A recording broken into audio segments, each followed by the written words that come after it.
Oh ya, saya buka dulu ya. Tadi lupa belum salam. Oke, saya buka dulu. Assalamualaikum warahmatullahi wabarakatuh. Waalaikumsalam warahmatullahi warahmatullahi wabarakatuh. wabarakatuh. Waalaikumsalam warahmatullahi wabarakatuh. Ini ada beberapa pertanyaan yang saya ambil dari kelas sistem informasi manajemen. Yang pertama dari kelas manajemen informatika, yang kedua dari komputer akuntansi, terus yang ketiga dari sistem teknik informatika yang kelas ekstensi ya. Maaf tadi juga agak lama pilih-pilihnya, terus kenapa saya tidak pilih langsung tadi atau sebelumnya gitu. Saya cuma mau ngasih tahu gambaran tugas yang dikumpulkan itu apakah sesuai dengan ekspektasi saya atau sesuai dengan instruksi. Tapi ternyata masih banyak yang belum sesuai instruksi kan ya. Jadi saya maunya tugas nanti dikumpulkan ini ya. Tugas nanti itu dikumpulkan berupa link G Drive ya. Link G Drive-nya kan tadi sudah saya kasih tahu bagaimana caranya bagi yang baru bergabung. Ada di ini ya, ada di pertemuan pertama itu yang rekaman yang pertama lebih tepatnya di rekaman pertama bagian menit akhir. Nah itu ada caranya bagaimana caranya mengumpulkan tugas ya, dengan di share linknya saja, bisa di komen atau bisa di get link. Nah, get link itu berarti kayak ini ngumpulkannya ya kalau get link. Kita demokan lagi saja cara ngumpulin tugasnya. Saya buka email saya yang saya masukkan.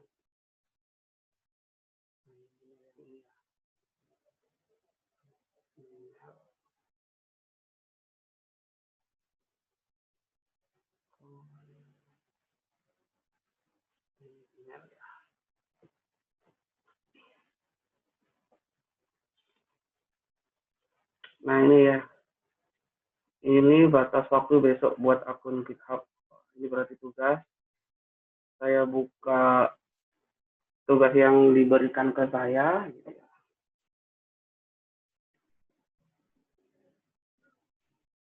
Nah ini kan saya, oh ini karena tadi sudah saya buka lagi untuk yang kelas ini, oh bukan ya, tanggal 19 ya, berarti sudah terlambat kan ya. Bagaimana cara mengumpulkannya? Di sini ya, tambah atau buat. Maaf Pak, tidak kelihatan share linknya. Oh ya, sorry.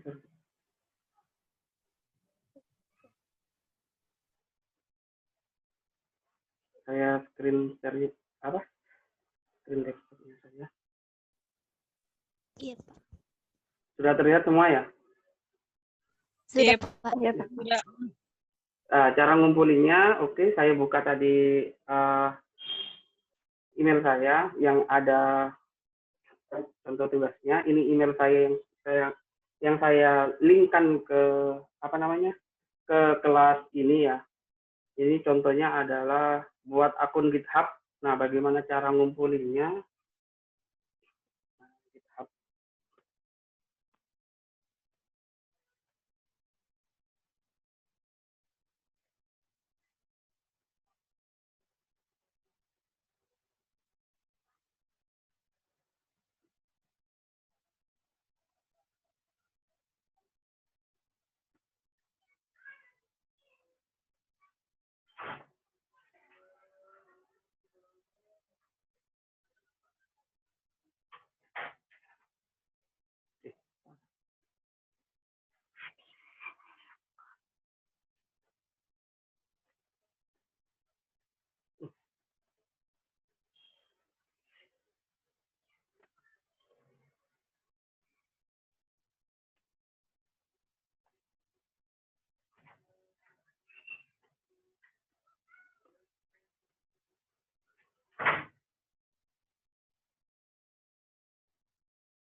ini dulu ya, saya stop dulu screen-nya. Saya masuk akun GitHub saya dulu. Kayaknya emailnya salah. Jadi harus di-reset email.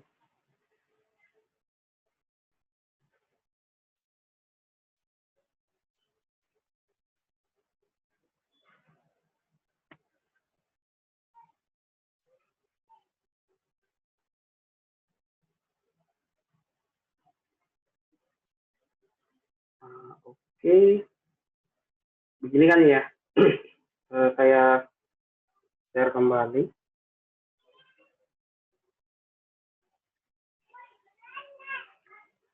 Ini kalau kita sudah bikin GitHub, nah tugasnya sekarang hanya untuk bikin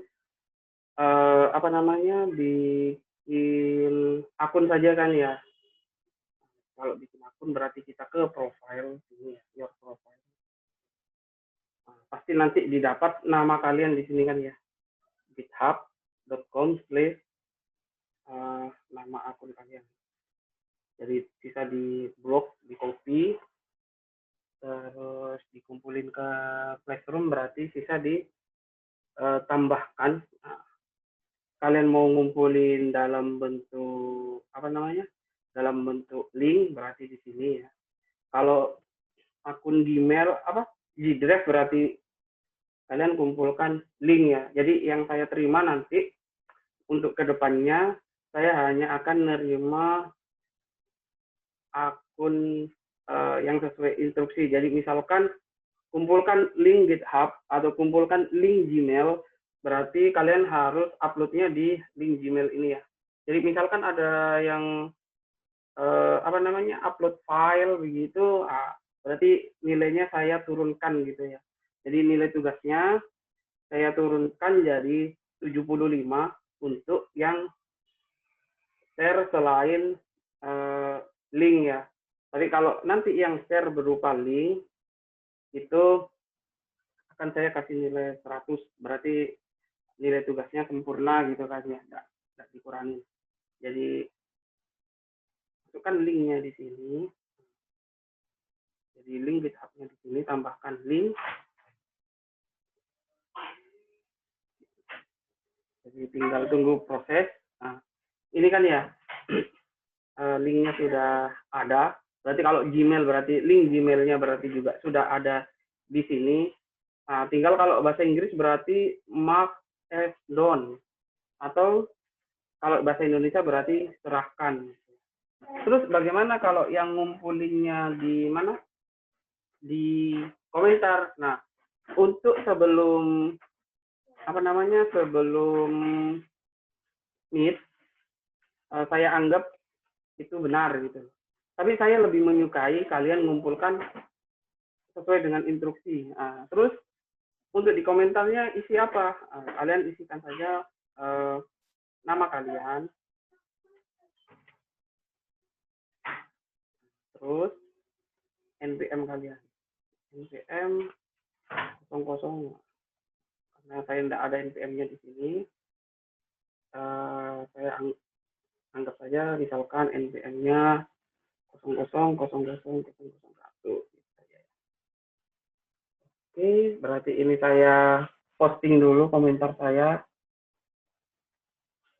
Nah, terus saya serahkan tugas saya ya. Saya serahkan tugas saya. Terus bagaimana yang di mana namanya? Yang di ini, kalau sudah terkumpul. Nah, kalau sudah terkumpul, saya nerimanya nanti seperti ini. Siapa Pak? Saya Pak. Tunggu tuh. Saya tadi kan di KA itu ya, tugas untuk buat akun GitHub ya. Ini ya. Ini kalau terlambat ada tulisannya download. Tunggu dulu, jangan dipotong. Nah, ini kan karena saya tadi terlambat ngerjain tugasnya, berarti ada tulisannya download. Nah, terus pas waktu saya buka begini, saya klik linknya ini, berarti saya ini ya, saya langsung menuju ke akun GitHub. Oke, begitu cara pengumpulan tugasnya. Terus ada yang mau ditanyakan, silakan. Ada yang mau bertanya? Ya, halo. Silakan kalau ada yang mau bertanya dulu. Halo. Sekira sudah jelas, Pak. Sudah jelas kan ya? Sudah Ya, jelas Pak. cara pengumpulan tugasnya. Jadi sisa kalian kumpulkan ya. Pokoknya intinya mulai tugas minggu depan sampai di mid, saya lebih menyukai sesuai dengan instruksi yang saya kasih tadi. Istilahnya, kenapa sih kok harus susah-susah begitu? Kenapa sih kok ngumpulin tugasnya harus ribet begitu? Nah, kalau tidak diribetin sekarang, kapan lagi gitu? Istilahnya kita ini saya mau menciptakan mini habit ya. Apa maksudnya mini habit itu? Nanti itu kalian lebih banyak bekerja dengan cara yang seperti ini. Nah, apalagi kalau misalkan memang kalian mau jadi programmer gitu ya, pasti kalian apa itu istilahnya?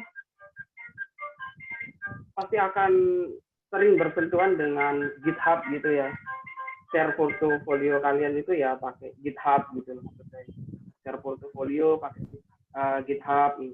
Mungkin kalau yang UI UX nanti lebih ke di ini ya, biasa portofolionya itu ada di Figma atau kalian bisa apa namanya?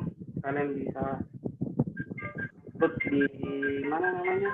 Kalian bisa upload di drive kalian begitu ya. Oke, ada yang mau ditanyakan dulu untuk ini untuk masalah pengumpulan Maaf, tugasnya? Pak. Nggak ada kan ya? Jelas kan ya semuanya ya? Maaf, Pak. Iya, ya. Saya mau bertanya, Pak, yang tugas kedua itu cara share-linknya. Cara share linknya? Belum terlalu paham, Pak. Yang Yang tugas mana kedua, itu? yang bikin pertanyaan. Oh, yang bikin pertanyaan. Yang bikin pertanyaan begini, misalkan nih, Iya, Pak. saya bikin saja pertanyaannya. Misalkan ini ya, ini saja yang mau saya. Misalkan kalian sudah bikin, entah itu kalian bikin di Word, mau bikin di presentasi begini, Iya, Pak. saya coba ini saja yang coba saya kumpulkan nanti. Oke.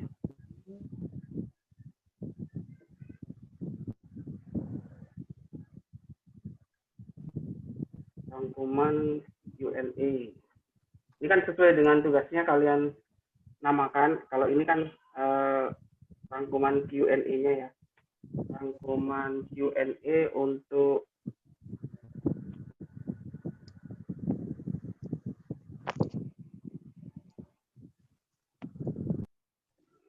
ini saya taruh di sini ya. Nah, cara ngumpulinnya begini. Tadi kan saya ini kan filenya sudah ada. Anggap saja saya sudah nulis gitu ya. Sudah nulis pertanyaan di dokumen. Berarti saya ini sisa apa namanya? Upload di G Drive ya. Ini kan G Drive-nya. Ini kan email yang tadi terhubung dengan kelas ya. Berarti itu tugas ini ya, tugas materi 1 ini kan ya. Tugas materi 1, tugas artikel sebenarnya itu seperti itu kan ya.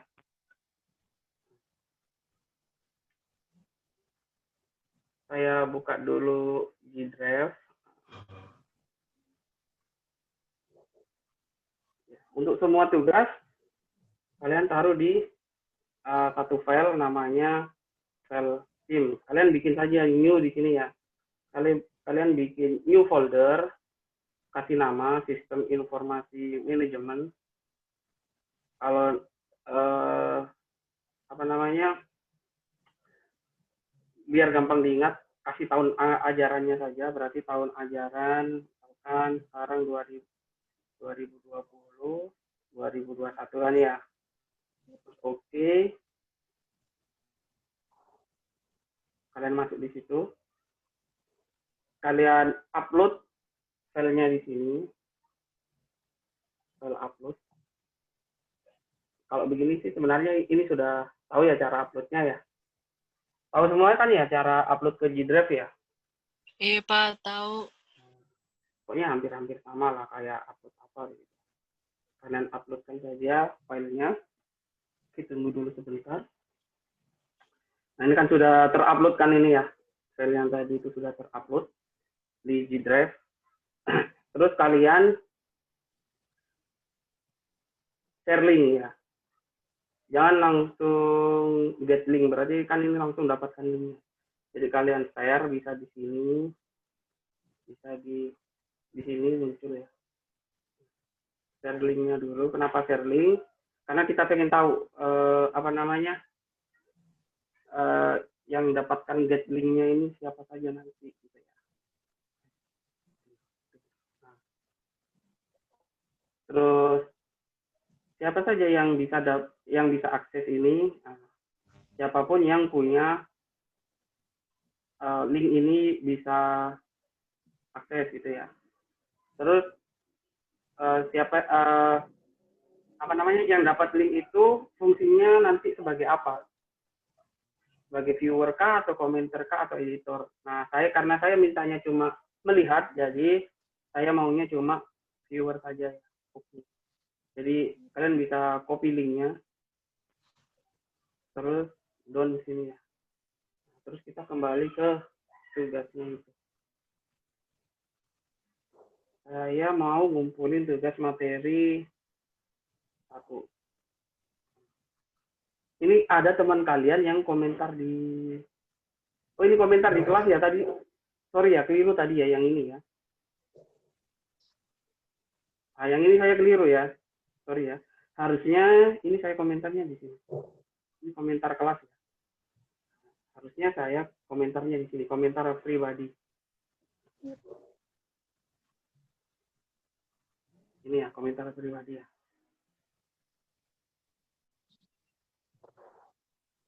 Ini kan instruksi tugasnya. Kumpulkan di private comment atau komentar pribadi.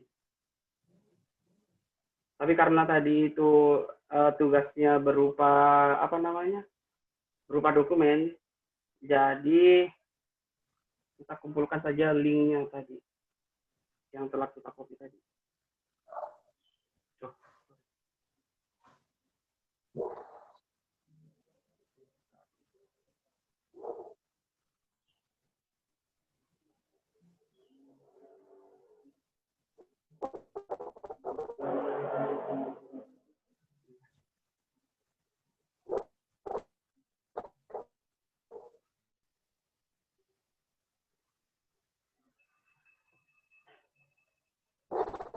Nah itu ya, sudah masuk. Terus kalian isi nama kalian. Terus NPM. Atau langsung juga enggak apa-apa, langsung tulisannya, langsung NPM kalian berapa. Nggak usah ditulis di NPM lagi. Jadi nama, langsung NPM kalian berapa. Posting dulu komentar kalian, terus setelah itu ini serahkan tugas kalian. Tugasnya berarti sudah masuk. Misalkan kalau kalian mau revisi, oh kayaknya tadi keliru. Tugasnya yang saya kumpulkan itu kayaknya bukan itu misalkan. Nah, kalian batalkan saja dulu. Batalkan pengiriman. Terus berarti misalkan yang tadi keliru berarti kalian hapus, terus tambahkan lagi, nah nanti serahkan lagi gitu ya caranya. Kalau memang yang kalian kumpulkan keliru gitu. Tapi kalau sudah benar ya berarti berarti sudah selesai di situ. Terus nanti saya akan dapatkan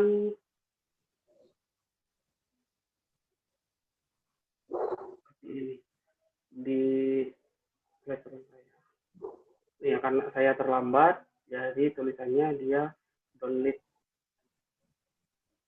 Ini begini, jadi ini linknya. Yang saya kumpulkan itu adalah linknya.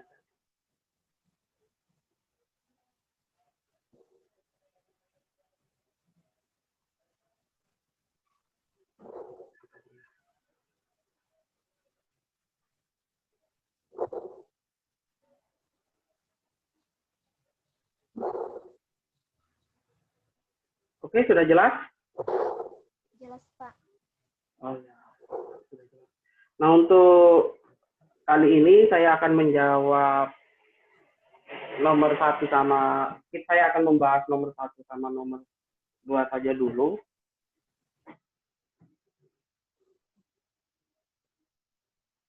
Nomor 1 dia adalah bagaimana cara usaha kecil mengambil keuntungan dari e-commerce, maksudnya ya. E-commerce itu kan banyak ya, apalagi kalau sekarang e-commerce itu kan kita tidak harus bikin sendiri ya e-commerce ya. Contohnya apa e-commerce yang ada di Indonesia ini? Ada yang tahu enggak? Ada yang tahu enggak e-commerce yang ada di Indonesia ini? Kalau dulu zaman saya dulu kebetulan tesis saya itu membahas ini ya, saya mau ngangkat ada usaha batik di kota saya, di kota Pasuruan, Jawa Timur sana. Ada usaha batik, saat itu batik tulis belum terkenal, lagi gencar-gencarnya masyarakat Jawa Timur, pemerintah Jawa Timur untuk mempromosikan atau membuat seperti percontohan bahwa di setiap daerah itu harus memiliki produk unggulan. Nah, kebetulan kota Pasuruan itu dapat salah satu hibah untuk mengangkat batik tulis di kota Pasuruan. Nah, tugas saya kemarin adalah untuk mengangkat bagaimana caranya batik Pasuruan ini dikenal di masyarakat gitu loh. Oh, saya berarti punya ide saya adalah meng-online-kan batik Pasuruan ini di e-commerce. Nah, dulu e-commerce itu cuma apa ya? Mungkin ada yang pernah kenal ini enggak? Toko Bagus enggak? Tokobagus.com. Enggak tahu ya? Nggak tahu, Pak. Nggak tahu, Pak. Oh ya, enggak ada yang tahu ya. Dulu ada yang namanya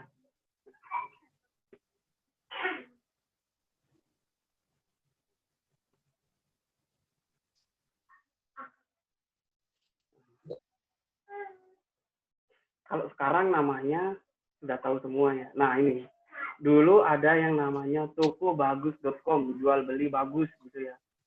Sekarang menjadi ini Toko Bagus itu sekarang jadi olx.co.id. Ada dua sebenarnya itu ya, ada dua perusahaan. Nah, ini dia. Dulu itu ada namanya tokobagus.com sama berniaga.com. Nah, terus merger jadi satu menjadi olx.co.id. Nah, itu adalah satu-satunya platform e-commerce yang ada di Indonesia.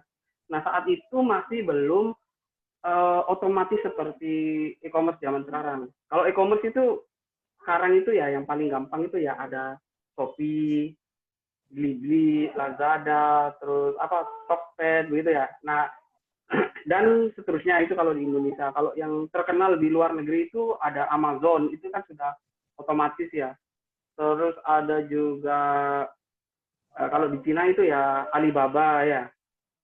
Nah, kalau zaman di Indonesia dulu itu ada namanya Toko Bagus, ada berniaga.com, ada lagi satunya yang terkenal sekali adalah Kaskus ya. Kaskus.co.id kan. Saya agak lupa itu. Yang paling terkenal itu sebenarnya Kaskus.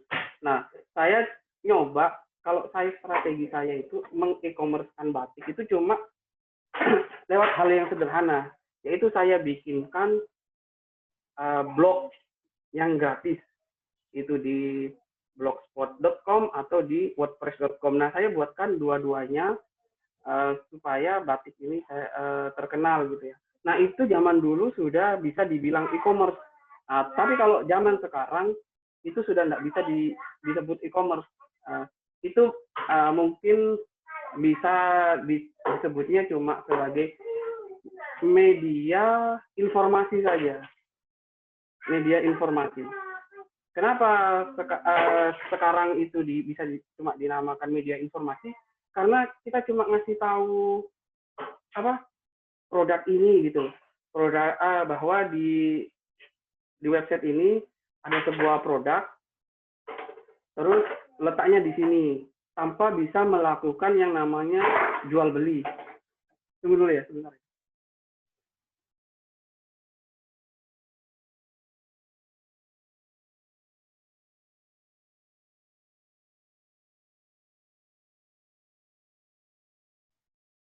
Oke, kita lanjut. Nah, kalau zaman sekarang, kenapa yang seperti toko bagus atau OLX ini sudah tidak bisa dibilang e-commerce secara utuh karena mereka tidak bisa melakukan interaksi jual beli gitu loh. Kalau mau jual beli secara langsung nggak bisa kalau di OLX. Jadi kita murni harus menghubungi calon apa namanya yang punya barang tanpa kita bisa melakukan interaksi langsung di website tersebut. Kalau di e-commerce yang kebanyakan kan kita bisa langsung klik beli, berarti kita beli saat itu juga gitu ya. Tapi kalau di OLX tidak bisa, jadi kita harus menghubungi dulu baru terjadi transaksi jual beli gitu. Terus kalau ditanya loh, kalau cuma begitu mereka dapat duitnya dari mana? Coba kalau kalian buka olx.com, nah pasti di situ ada tulisannya ad iklan. Nah, disitulah mereka dapat duitnya dari ad iklannya itu. Tapi kalau di Shopee, bagaimana mereka dapat uang? Nah, itu tergantung kebijakan dari e-commerce masing-masing. Nah, misalkan nih Shopee mengenakan mungkin ya nanti suatu saat, kalau sekarang sih kayaknya masih gratis, mungkin suatu saat nanti Shopee akan menerapkan bahwa yang melakukan transaksi di apa namanya e-commerce saya harus mengenakan biaya administrasi misalkan 500 per transaksi begitu. Nah, itu adalah salah satu mereka dapat uangnya. Tapi kalau di Bukalapak itu meskipun tidak mengenakan tarif untuk jual belinya, cara mereka dapat uang itu adalah salah satunya kita jadi anggota premium. Anggota premium itu seperti apa? Nah, nanti Bukalapak itu mengiklankan produk kita itu di Google Ads. Jadi nanti produk kita itu bisa ada di atas pencarian Google Ads. Misalkan ini kalau mau contohnya itu seperti ini. Kita buka Bukalapak langsung cari di sini semua. Nah, sekarang berarti Bukalapak sudah jarang melakukan ads ya, karena di sini nggak ada sih. Misalkan cari mouse gitu, mouse di Bukalapak ada nggak? Nah, kalau kayak seperti ini berarti dia ikut anggota premiumnya Bukalapak ya. Jadi ini kan ada tulisannya iklan mouse di Bukalapak. Tapi kenapa ini anunya Tokopedia ya? Berarti Bukalapak kayaknya sudah enggak ini ya. Sudah enggak melakukan seperti yang begini ya. Kalau dulu masih ada itu Bukalapak untuk kerjasama dengan Google untuk mengiklankan apa namanya? Mengiklankan akun kita atau mengiklankan jualan kita, tapi sekarang kayaknya sudah enggak ada. Yang ada di sini malah Tokped sama Shopee. Nah, ini Tokped sama Shopee semua. Ada Bukalapak. Berarti yang aktif itu sekarang banyak penggunanya itu Tokopedia sama Shopee. Nah, itu salah satu cara kita untuk apa namanya mengembangkan usaha kecil kita, mengambil keuntungan dari e-commerce. Nah, yang contoh sederhananya bagaimana cara mengambil keuntungan dari e-commerce untuk usaha kecil yang baru mulai. Misalkan apa ya? Kita jual inilah, kita bikin angkringan begitu, makanan atau minuman gitu. Kita ini saja, kita gojekkan saja atau grabkan saja usaha kita. Nah, itu adalah salah satu mengambil keuntungan dari e-commerce untuk usaha kecil kita. Karena ada pakar yang bilang saat usaha kita itu di online kan, maka omset kita itu akan dibantu kurang lebih 20-30% dari total penjualan. Nah, tapi kalau masa pandemi seperti sekarang, meskipun ya sekarang sudah istilahnya seperti normal kan ya. Kalau sekarang seperti normal, nah justru yang apa namanya, yang jualan yang ada di list menunya GoFood sama GrabFood, nah itu yang dicari orang karena orang masih was-was mau keluar atau apa gitu ya. Nah itu adalah salah satu strategi untuk mengambil keuntungan dari e-commerce. Nah, kalau jual beli baju berarti bisa di mana, di Shopee gitu ya. Bahkan kalau mau jual beli software pun ada kayaknya di Shopee sama Tokopedia itu ada. Misalkan kalian mau jual source code atau mau jual desain begitu bisa di Shopee. Tapi tergantung kan ya. Tergantung bagaimana strategi kita juga. Oke, untuk nomor 1 ada yang ditanyakan? Ada yang mau menyanggah kah atau ada yang mau menambahin kah gitu? Untuk yang nomor 1? Nggak ada? Tidak ada, Pak. Kalau nggak ada berarti kita ke nomor 2. Jelaskan apa yang dimaksud dengan mendukung berbagai strategi untuk keunggulan kompetitif dalam peran dasar sistem informasi dalam bisnis. Nah ini sih tergantung kan ya.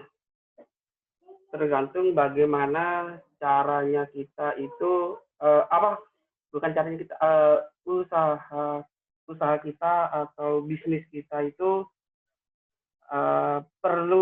memang perlu enggak untuk pakai sistem informasi gitu ya, atau memang sangat dibutuhkan enggak.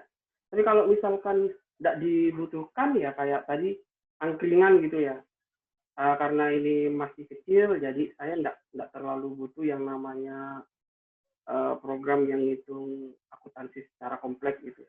Tapi kalau misalkan bisnisnya atau usahanya sudah mulai besar, banyak cabang yang dibuka, nah, baru itu kita butuh yang namanya sistem informasi akuntansinya gitu ya. Kita butuh up to date up to date total penjualan kita per hari ini begitu. Kalau kita mau tahu, nah itu baru kita butuhkan. Nah banyak sebenarnya yang sudah jualan sistem kasir seperti itu ya, mulai dari yang sederhana, mulai dari yang hanya program saja, sampai ada yang jual alatnya. Mungkin kalian pernah tahu enggak di warkop atau di restoran atau misalkan ada juga angkringan atau kios-kios yang jual-jual minuman itu yang pakai mesin kayak tablet begitu, tulisannya Moka gitu. Ada yang pernah lihat enggak? Ada yang pernah perhatikan? Moka gitu, ada kayak begini alatnya.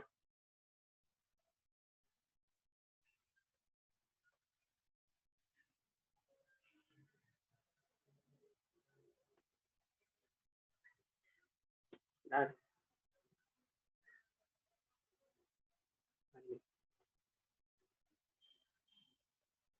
ini ya, seperti begini ya.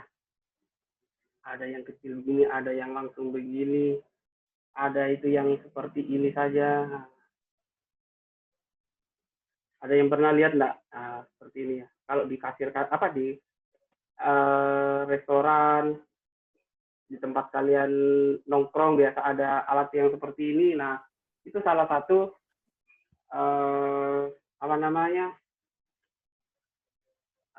salah satu strategi untuk penghitungan penghitungan jual belinya dari si yang punya usaha gitu.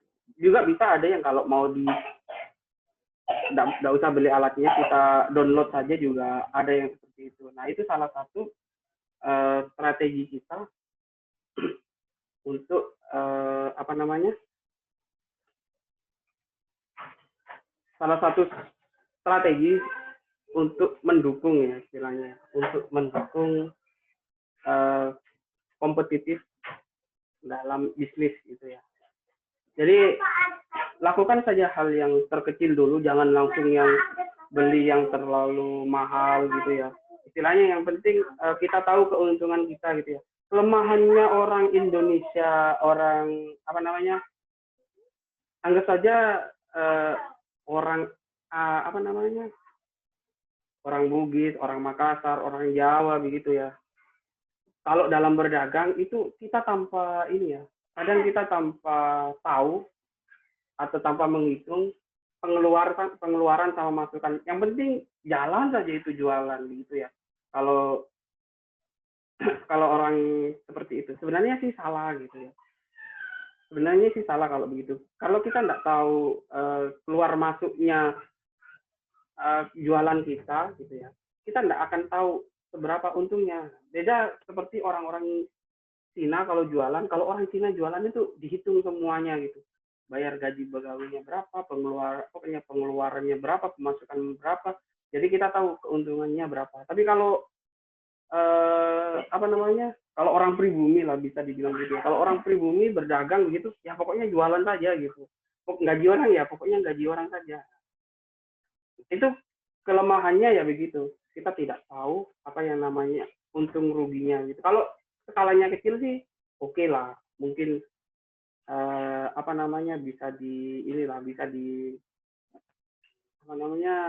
dimaafkan. Tapi kalau skala besar, nah itu sangat merugikan sekali ya.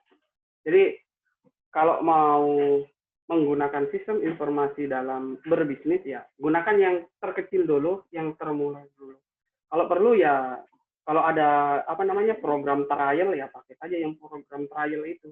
Misalkan sudah trialnya 30 hari, setelah selesai 30 hari ya bikin saja akun baru. Bikin saja atau install saja di device yang baru. Caranya sih begitu. Oke, ada yang mau ditanyakan lagi? Ada yang mau disanggahkan untuk pertanyaan nomor 2?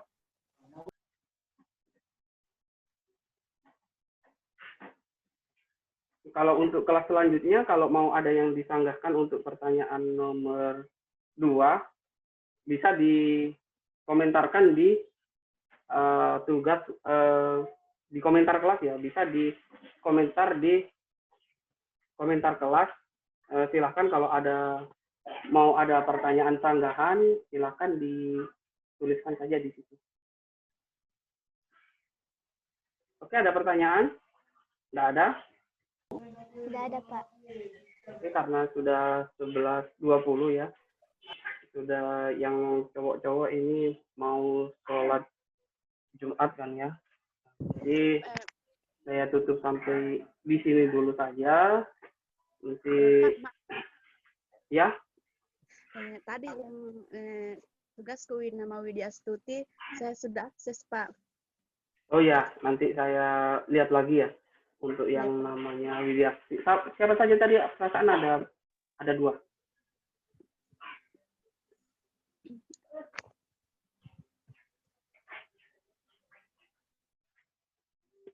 Ada 2 tadi.